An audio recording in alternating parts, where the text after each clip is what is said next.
Pro versus Sleep to Awake. And now immediately, actually we're going to take a look at the champion lineup. A complete mirror match. Definitely expected to see this. Visor, a fantastic champion, especially paired with Galena. Galena on this map, I mean, the results speak for itself, doesn't it? Yeah, it sure does. Visor just brings so much to the table with Sight, being able to set up around corners with rockets or enable your teammate to know, hey, we have a 2v1 at this position. Now we're going to, in typical fashion, I'd like to say we're going to spend a lot of this time watching Claws because he's so good at general combat. But I think there are so many talented players that he is one of many that we could watch. A lot of these guys are kind of walking highlight reels at this point. Yeah, Claws is really something else. Even like knowing him at Quake Live, like I'd say about 3 to 4 years ago, just seeing how good he could potentially be then, and like all of it starting to finally come together for him, is like really a special player. I think we kind of see some of those breakout players as every new Quake comes to be. And I think Claws really is kind of like the ultimate example of a player who really made a name for himself in Quake Champions, but it's also part of him kind of, I think, getting older, getting more experienced. I know he was crafted in the LAN environment like, you know, many of you guys back in the day, and I think Quake Champions in particular is his chance to show that. Yeah.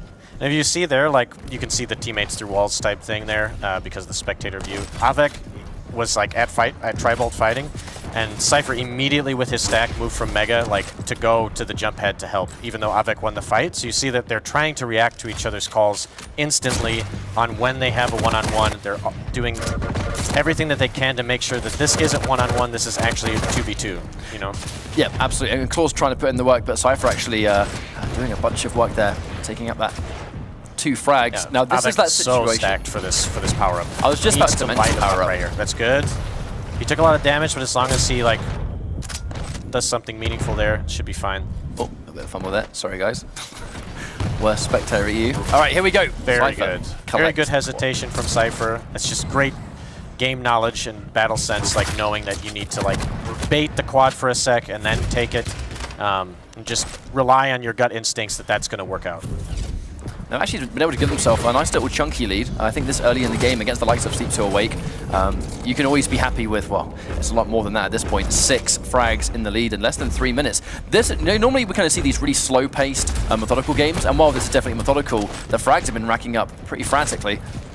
Yeah, that quad run really brought them back. I think it's just the beginning that Sleep to Awake got a favorable start and Claws was going off, so it's just good discipline by Virtus.pro to like just keep their heads in the game. They got good position for quad, and they've made the most of it. Actually, I'd like to watch some Claws hit because he is going to be going in for the potential 2v1, but with Cypher committing suicide, doesn't quite make the cut. I think Claws was really confident he could win that fight because of just how much stack he had access to. Avek forced in a very difficult position. Cypher not really shy of collecting those frags regardless. But they're trading pretty well now. They're only down 6, so all this game needs, they just need another protection, and that's coming up here in the next minute, and they should be fine. So in your experience on Blood Run, when do you think is like the optimum time to start actually, I think, securing that power up? I think 20 to 15 seconds beforehand. I'd say like if there's a heavy item coming up around 15 seconds, you kind of really don't ever want to go out for it. If you have like decent guns and position for quad, you just want to stay. Like the amount of damage that you take coming through some of the corridors, the item doesn't make up for it. You take like way too much. So the positioning is what's more important. Whereas like other maps, the positioning for quad isn't as important as it is here on Blood Run. Actually, the complete patience using from Avek, but the totem being used really as kind of like that defense mechanism. Silent Sep survives, but barely. They did a ton of damage. They may make the call to actually cess back in here and like fight for this. Okay, well, they didn't get there fast enough. It looks like maybe a split decision, so they just decided to back off. Yeah, it kind of looked like, at least from the X-ray, there was like a slight hesitation on when they were going to go. Silence Up, I think, actually has been able to restack back up. Claws alive, somehow. Following through the teleporter, very brave, but Cypher is going to win that fight. Can he get 2? He can't. Claws finishes the job. We're going to swatch back over here. He's so weak. He's been so weak for like a minute. But they've been trading really well. You see it now, it's only a 4 frag game. So they've been doing a good job of getting Silence up when they can and minimizing their deaths to Claws, which was really good. And they dealt max damage. I think the only reason you saw the fight there at Tribolt is because Avek was nearby, so Cypher committed because Claws was going up the jump head, so it makes you very vulnerable to damage. And since they could 2v1. And it's actually, I'm really curious as to how these guys are going to be communicating, especially after the power-ups. We're going to quickly jump over and check out Virtus.pro's in-game comms. Heavy up now. One more there. Okay, weapons. I took it. Nice. I railed. And dropping down rail. Yeah, I see. Need help on Mega now. Coming. I'm dropping totem to you soon. One was on Nailgun, I need this Mega. Thank you. Got 2 totems before Yeah, I Mega. see. Power up soon as well. One rail.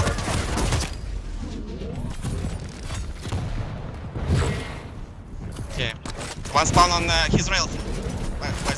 Pushing, still pushing. Dead. Maybe now. I'm They're already in a rocket. Rail. I really liked from those comm setups that even though like it was a panicky situation before Mega's coming up, he made sure that at the end to remember that, hey, I saw the other guy that we weren't fighting, like just in the corner of his eye, like where he was and where he might appear from. Yeah, I think at this level of play, just the smallest of details, if there's something that needs, I think, talking about, if your teammate doesn't know, I mean, they have to know, right? It just makes their life a lot more easy, especially because now the quad has actually spawned, and it looks like Virtus.pro have been able to command it again. I'm going to change over to Avec, who not only has quad damage, but a very impressive stack. And I've got to say, they've been working around, I think Claws in particular, they've been, I think, handling him quite well. He's being quite brave. I think it's not seeing it as much now as it was at the beginning, where I think Claws was really trying to test those 2v1s, and he's just not getting away with it at the moment. Yeah, they really need to start grouping up a bit more. They have to slow the game down because there is time. Like, honestly, the amount of frags that are in the game right now for the time limit is a lot. They have been fighting non-stop, and they need to realize that what their strategy is, it's not working right now. They have to slow it down and crawl their way back into this map. And I think that might be one of the strengths here of Virtus.pro, because they're so talented in this environment, both incredibly smart players, loads and loads of experience in a tournament environment where these adaptations have to be made. And I actually think that's going to be in Virtus.pro's favor in like a small space of time.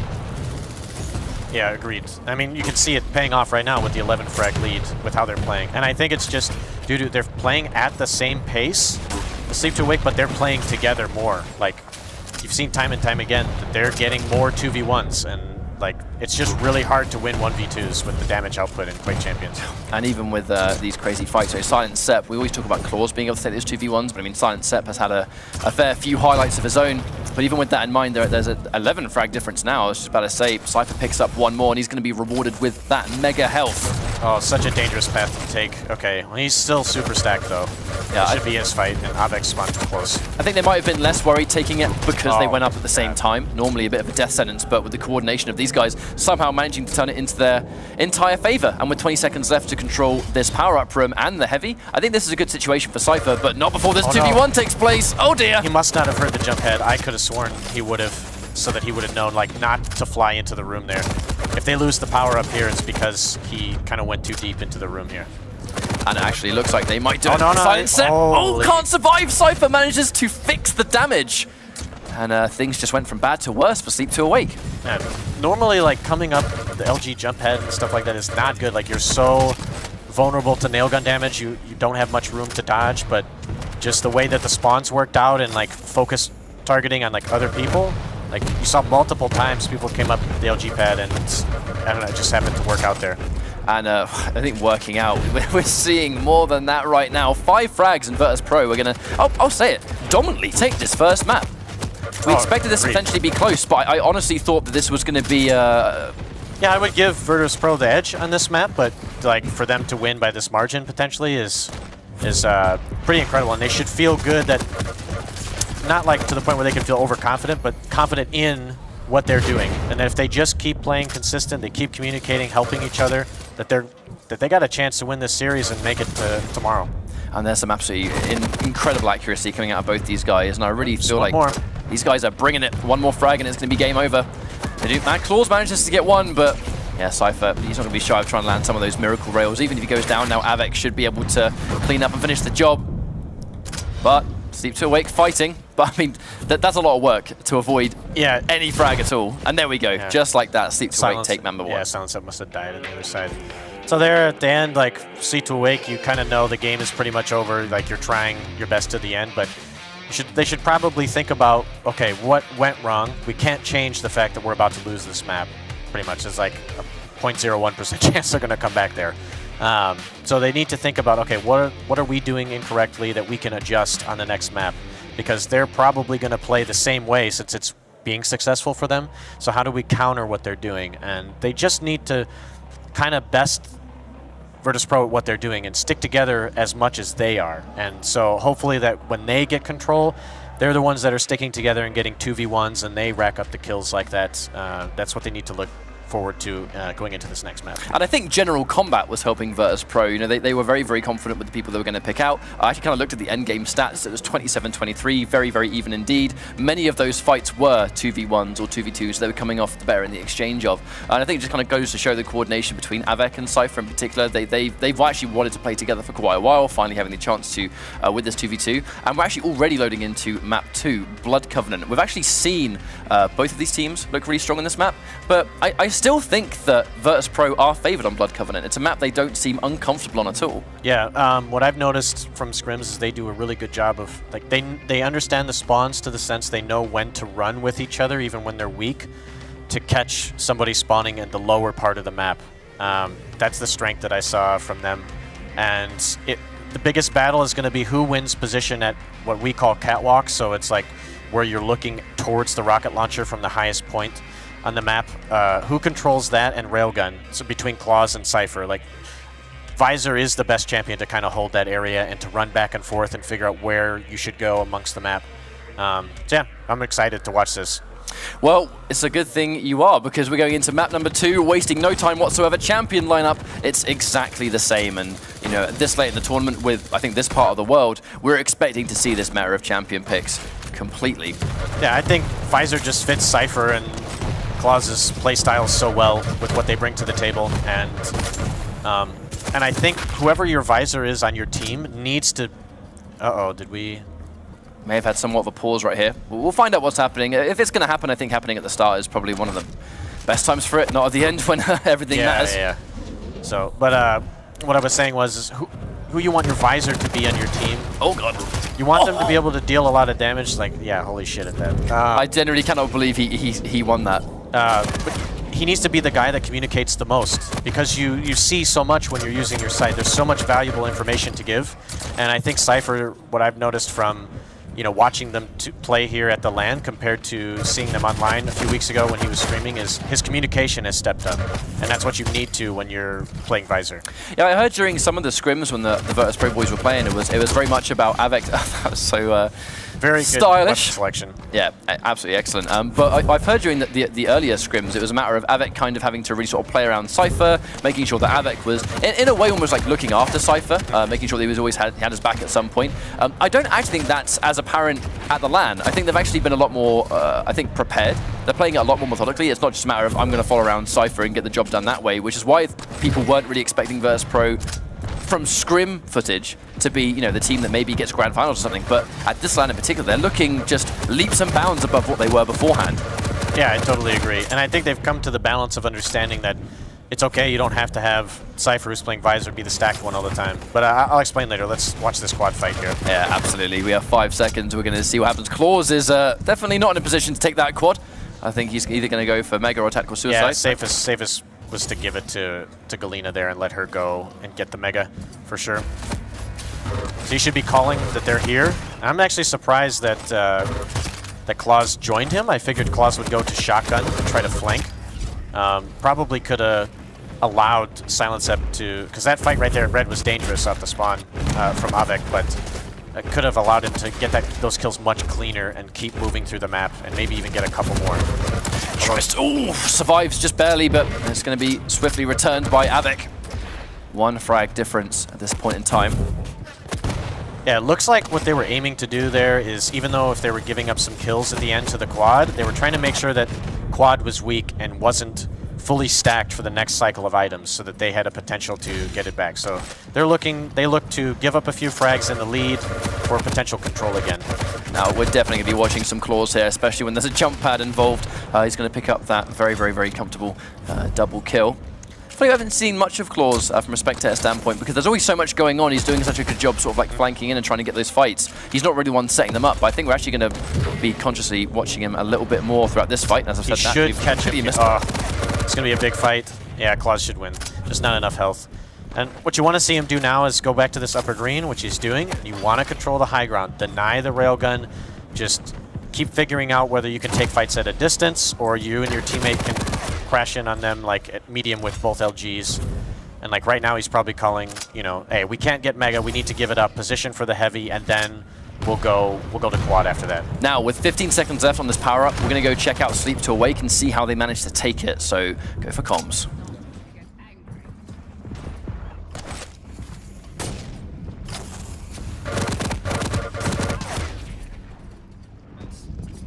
I'm at the hills. Got it, you are going for you. I survive, yeah. I'm still on rocket. I see. I'm gonna get Mega. Enemy middle floor. Enemy on rocket. Heavy up. Who with me? Take it, take it, take it. Get up. Take it, take it.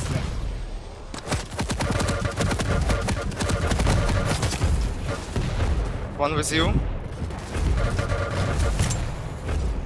Enemy at the middle floor, I think. Enemy on bridge. Okay. Now, we've touched on this before, but I think Sleep to Awake, they're very sort of like, I think, methodical with their communication. Obviously, that's actually quite different to the communication that you guys have with Liquid One. Yeah, theirs is a little bit, like, they communicate pretty well, but they don't say as much. I think the biggest thing to take away from there was Claus's game sense of understanding the weapons he had. He had enough health and armor, and that there are light armors coming up. So you could hear that he was telling Silence Up, no, you need to take the red, like, or the heavy armor. And he went and looked for kills because he knew that he could go do that, and then would probably have called for help if needed. That's one of the things you need. Whoever has protection needs to know, like, how healthy they are, how much can they actually extend fights. And you saw that it was just a flawless run. He picked up so many kills, and they have control again, like, as it's ending. It's like everything that they wanted to have happen happened there. Yeah, and I think it's good for Sleep to Awake in general because it was a dominant map, number one. To be honest, I think to the surprise of everyone, we knew that Virtus Pro were going to look on form, but not so on form. They were going to take a really convincing map of one of the favorites to win the tournament, or at least be in grand finals for sure. Yeah, there's a fight near Mega, double kill, easily taken up by Virtus Pro, but plenty more work to do. I mean, they've been doing a good job of keeping Rail out of Cypher and Avek's hands. Like, they've been controlling the tempo of the game. And as you can see here, he's about to get 2v1 most likely. Oh, that LG, he should not have won that fight. Like, let's be honest. But it kind of it comes back to what you said about Claws in general, where you mentioned that you kind of have to show Claws a unique level of respect because he can somehow turn something that's completely disastrous into his favor, like that, which most people can't do. Yeah, you need the jump. Like, you have to have the jump on the fight in order to win. You will rarely ever beat him if he finds you first. Well, Silent Sepp took some time out to try and get a stack to make sure he could survive, but Avek actually still manages to find a way. And even though the quad is moments away, don't go for it. Disappearing. Okay, that's so risky. I probably would have, like, if it's me and the Hang, I would have told him, don't go for it. There's probably only 2 seconds left on it. Like, especially Avek had picked up Mega, so if somebody just drops down there and they have, even with just machine gun, they could have killed him instantly, even though he had so much health.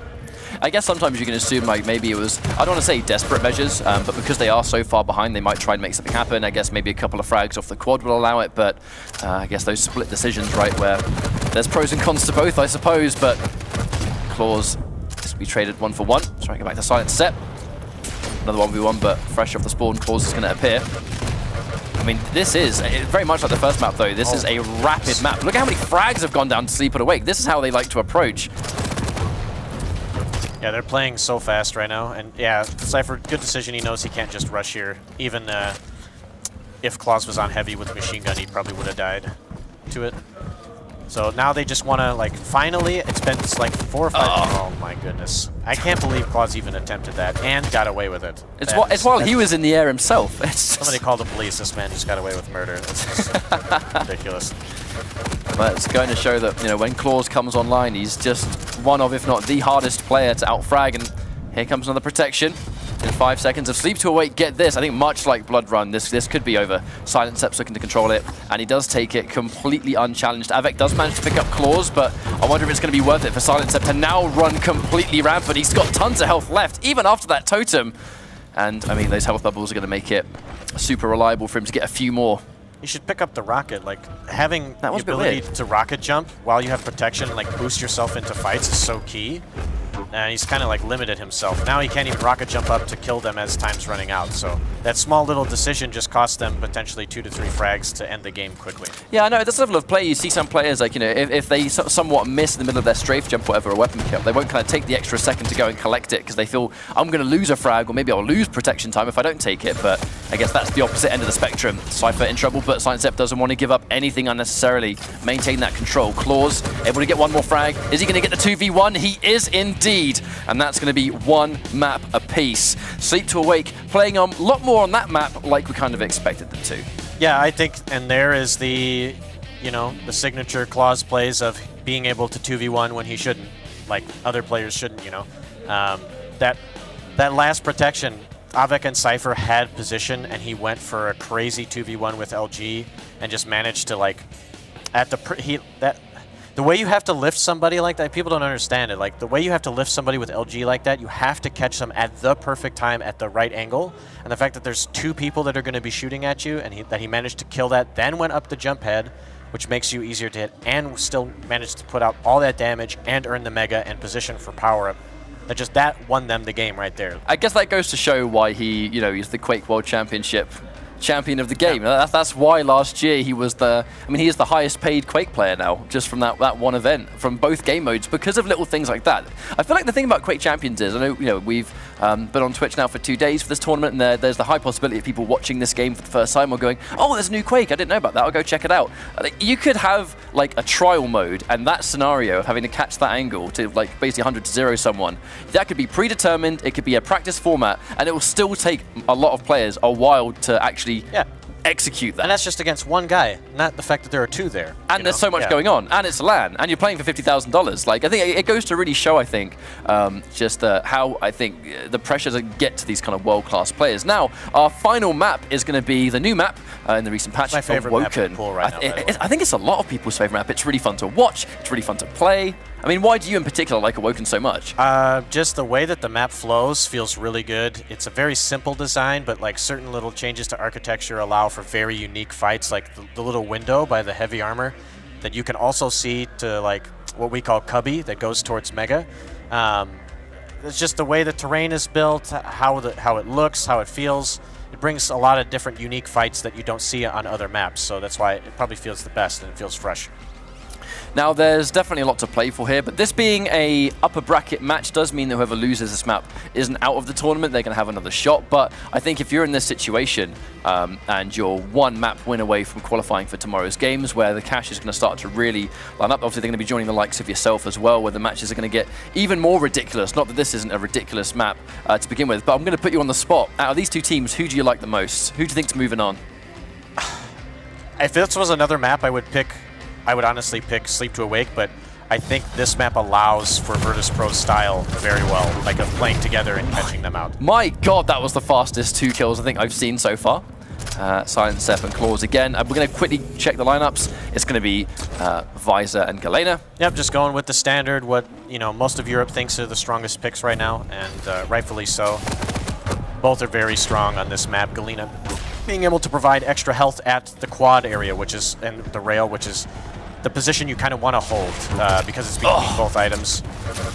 Expertly placed rocket there for Claws, and the combo from Sidestep and Claws as well. Just coordination through and through. This is kind of what you're talking about. You've already got a health bubble down there, and the second Galena can start stacking those totems as well. It becomes a really dangerous place to attack and a good place to defend. And in 2v2, we see a lot of teams just spend the whole map on this side because they've got so many key pickups here. That's the thing, though. Like as the team that doesn't have control of it, when you're playing against a Galena, you have to try to create as many fights and take the position over. You can't let her build up 2 to 3 totems for the entire team. Sidestep just running in and saving the day. Yeah. Claws did such a wonderful job setting both of them up simultaneously. He picked a great angle, which made him kind of hard to hit, knowing that obviously Sidestep, they must have been coordinating that. They were going to run in and finish the job, and Sidestep does not want to give up this half of the map. He immediately turns around to fight for it once again, takes out Avik and the totem simultaneously, but not before going down himself. Claws now very stacked indeed, but not before 2 well-placed rockets undo the work. Yeah, Claws took advantage of the fact that Virtus.pro really overextended for that heavy. Like, honestly, just killing Galena and taking the position should have been good enough for them. Like, they should have known to, like, okay, we can't drop on him on Claws with LG and Rail. we should just fight and hold position, and one of us should get mega health. And they kind of threw that opportunity away. Well, Virtus Pro currently sitting on quad, but there's a Must lot. be using sight with the shot that he hit there. That was so predetermined, but there's so much of this left. He's managed to All get up to one Cypher. frag. Oh, he doesn't have anything but rail. He needed to hit more. And even if he got one of the frags there with Rail being a 2v1, he was dead. Even if he got one of those frags. Totally. And now Sleep to Awake is really looking good to, honestly, even though it's this early, maybe potentially pull away enough. If they get like 6 to 7 frags here in the last 15 seconds of it, they might be able to swing the momentum and like win the map already. Oh my god. they're Not playing only was lights that 2 LGs, but one of them with quad. Disgusting. But no, I completely agree with what you're saying. Like, I feel like so much is being almost like foreshadowed here with how much frags they're racking up, how quickly they're managing to do it. The fact they so easily took that first power-up. You wonder if this continues the way it does, this could be a relatively quick map. Yeah, I think even though Virtus Pro have been sticking together, like I said, a few times they've overextended for... They're looking for too much. Like, just take the little wins that you can get and then force them into even worse positions later on and catch them then. But they've been trying way too hard, I think, to constantly get them off of rail. And I don't know, maybe they just feel they need to do more than what they're doing, and really they just need to simplify the game down a bit. But unfortunately, as it takes them this time to figure out what they need to do and what adaptations need to be made, if they're getting constantly hunted down by Sleep to Awake, then I think it's just going to make their life so much harder. By the time they finally figure out what adaptations they need to do, too much damage might have already been done. We've only just gone past the 3-minute mark, to be honest, and over 20 frags from Sleep to Awake. This is a different pace entirely from what we've been seeing, not only in this match, but the whole weekend. Is Avex stacked or not? That's the question. He's okay. So for them, they need to give up mega health, don't go, and they need to stay at the quad position. Okay. Yeah, he's got a good stack here. They have good position. Even if he takes a lot of damage, that's fine. It's a really advantageous position if you can catch that jump pad. That's a free LG or a free rail. This should be a very easy double. I know Claws has just spawned, but he himself obviously now being really reserved. RJ in. It's actually very good. Oh my RJ god, the rockets from Claws! This man is absolutely insane. Come on now, It just makes me Rafa. think if I could aim like that, what would it be like for me? Oh, don't we all? Don't we all? I mean, yeah, definitely. But as you can see now, actually, should be following the power-up, actually. There we go, sorry. I literally missed half the power-up. Sorry, guys, I suck. Oh, he's going to catch a free kill here. Yep. Then you want to lay the totem. This can't really take it out since the totems are now protected by protection as well in this patch. So he should probably pick up some more damage here or a kill in the next few seconds off another spawn. All right, so after this fight takes place, we're going to really see Cypher does manage to win that fight versus Claws, but at what cost? Yeah. Weak. A very good decision to go low. Most people will rush with LG off the first guy that died, they'll get LG and come to this pad. It's a very good job of taking the right path to save his stack. He might die here from Claws anyway, but it was good rather than like giving away the small win that they did get. The issue is that I keep having my eye on that score count, and how when the frags are happening, it's kind of going 1-1. Ideally, when this situation happens, you really don't want that because the lead remains the same, you know, at this point in time. Yeah, Cypher just used sight down near machine gun to get that kill. So he's gonna, yeah, you can see it there. He's gonna want to pick up at least 1 or 2 vials on the map. And this map is unique as they only have 5. There's 2 at the platform there at quad. And then there's 3 at what's termed banana, like where the health is at the curve near LG. And at the time that he used it, if he doesn't pick up any, he won't have it before the power-up comes up. So they won't have that intel. But if he does, they might be able to turn this around and at least get this quad and have a fighting chance, because they've cut it down to a 10-point game here, so... They've done a good job of bringing it back, and right before the squad spawns, I believe we have Virtus Pro on comms to find out how these guys are going to plan for this power-up. Oh. Coming. He's already power up. That. Garena gonna have it. They're on A. I'm on close, on water. He's coming mega. No, he's D. TP, maybe. No. Mega. What mega? Okay. And 1 T. Mega heavy should be soon. Oh.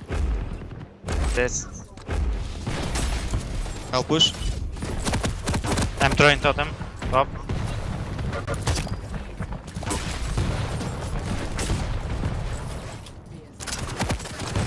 dead. Heavy is up. Nice, got it.